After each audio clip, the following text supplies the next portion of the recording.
महाकुंभ नगरी प्रयागराज में आप सभी का स्वागत है। दुनिया के सबसे बड़े धार्मिक सम्मेलन महाकुंभ 2025 प्रयागराज की पावन भूमि में आयोजित होने जा रहा है। आस्था और विश्वास का ऐसा पवित्र संगम जहां एक ही डुबकी से अमृत के समान पुण्य मिलता है। हर 12 सालों में आयोजित होने वाले महाकुंभ में देश और विदेश से करोड़ों लोग शामिल होते हैं। इस बार के महाकुंभ में 40 करोड़ लोगों के शामिल होने का अनुमान लगाया जा रहा है। इस बार का महाकुंभ बहुत ही भव्य और दिव्य होने वाला है। मेला क्षेत्र के साथ साथ पूरे ही शहर को दुल्हन की तरह सजाया जा रहा है। जगह जगह पार्क, विशाल प्रतिमाएं और पक्के घाटों का निर्माण किया जा रहा है। 13 जनवरी से 26 फरवरी तक 45 दिनों का ये महाकुंभ लोगों की आस्था का संगम रहेगा। कुंभ में शाही स्नान का विशेष महत्व माना जाता है। शाही स्नान के दिन स्नान करने से सभी पापों से मुक्त होकर मोक्ष की प्राप्ति होती है। इस पावन भूमि पर मां गंगा, यमुना और अदृश्य सरस्वती का पवित्र संगम होता है, जिसे त्रिवेणी संगम कहते हैं। इस संगम में स्नान करने से सभी मनोकामनाएं पूरी होती हैं। प्रयागराज में हर वर्ष माघ मेला, 6 वर्षों में अर्ध कुंभ और 12 वर्षों में महाकुंभ का आयोजन किया जाता है। तो दोस्तों, आज के इस खास और इन्फॉर्मेटिव वीडियो में मैं आपको महाकुंभ 2025 की संपूर्ण जानकारी देने वाला हूं।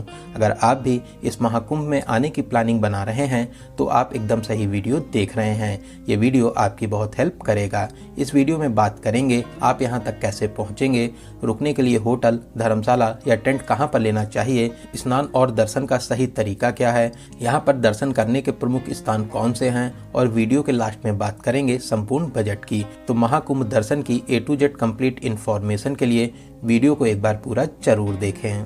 दोस्तों, इस बार के महाकुंभ में लोगों की संख्या को देखते हुए शासन और प्रशासन ने विशेष तैयारियां की हैं। मेला क्षेत्र को यूपी का 76वां जिला बनाया गया है, जिसे 25 सेक्टरों में बांटा गया है।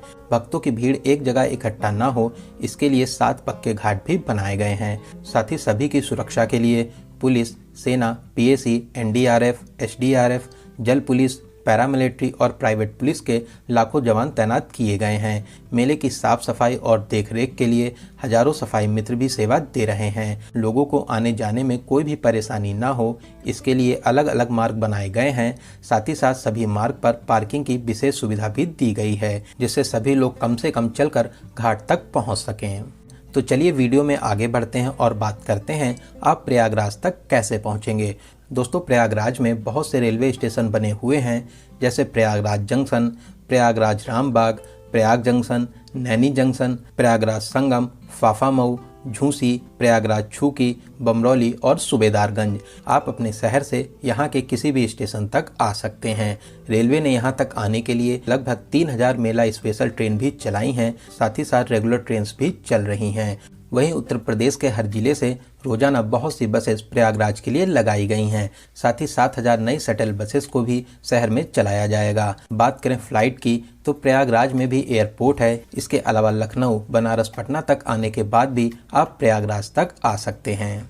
तो चलिए, प्रयागराज पहुंचने के बाद में अब हम लोग बात करते हैं रुकने के लिए होटल, धर्मशाला या टेंट कैसे बुक करना चाहिए। दोस्तों, महाकुंभ के दौरान शहर के सभी छोटे बड़े होटल, धर्मशाला पहले से ही फुल मिलेंगे, तो आप भी पहले से ही ऑनलाइन बुकिंग करके आइए। आप प्रयागराज रेलवे स्टेशन के पास में, रामबाग स्टेशन के पास में या मेला क्षेत्र से 5 से 6 किलोमीटर दूरी तक आप होटल ले सकते हैं। मेले के दौरान नॉर्मल होटल्स की भी 2000 से 3000 में स्टार्टिंग होगी। वहीं अच्छे होटल 7000, 8000 या 10000 तक के बजट में मिलेंगे। वहीं दोस्तों, कुंभ मेला में डोम सिटी और टेंट सिटी भी बनी हुई है। अगर आप यहाँ के टेंट में बुकिंग करना चाहते हैं तो आप कुंभ मेला की ऑफिशियल वेबसाइट kumbh.gov.in से कर सकते हैं। ऑफिशियल वेबसाइट पर जो 10 वेंडर दिए गए हैं, इन्हीं से ही आप बुक करें, वरना आप फ्रॉड का भी शिकार हो सकते हैं। यहाँ पर आप लग्जरी, डिलक्स, सेमी डिलक्स और VIP टेंट तक बुक कर सकते हैं। इनकी स्टार्टिंग 8000 से हो जाती है। इसके अलावा मेला क्षेत्र में जगह जगह रेन बसेरा भी बने हुए हैं। कुछ रेन बसेरा फ्री हैं और कुछ में आपको 100 से 200 रुपये पर बेड का चार्ज भी देना रहता है।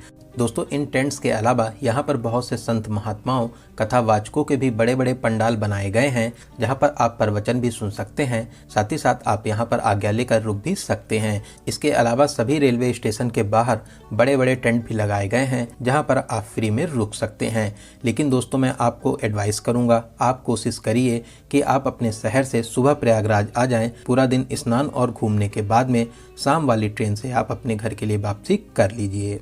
दोस्तों एक बात का आपको विशेष ध्यान देना होगा, शाही स्नान के दिन शहर में सभी प्राइवेट वाहन बंद रहेंगे। आप जिस भी मार्ग से आएंगे वहीं पर आपको पार्किंग मिल जाएगी। साथ ही नज़दीकी घाट पर आपको स्नान करना रहेगा। आप मान के चलिए कि आपको कम से कम 2 से 3 किलोमीटर चलना भी होगा। नॉर्मल डेज में रेलवे स्टेशन या बस स्टैंड से ऑटो या ई रिक्शा में 20 से 30 रुपए का किराया देकर आप न्यू नैनी ब्रिज, बहराना या चुंगी तक आ जाएंगे। फिर आप 1 से 2 किलोमीटर चलकर मुख्य मेला क्षेत्र में आकर बड़े हनुमान मंदिर किले के पास में आकर स्नान कर सकते हैं। तो चलिए दोस्तों, अब हम लोग बात करते हैं यहाँ पर स्नान करने का सही तरीका क्या है।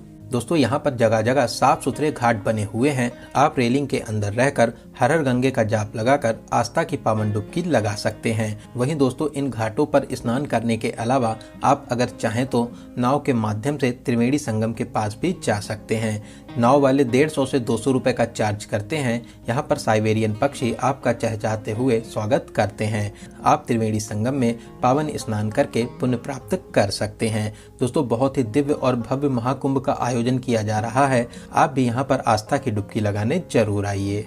दोस्तों इस बार 13 जनवरी से महाकुंभ शुरू हो रहा है। पहला शाही स्नान भी 13 जनवरी पौष पूर्णिमा को होगा।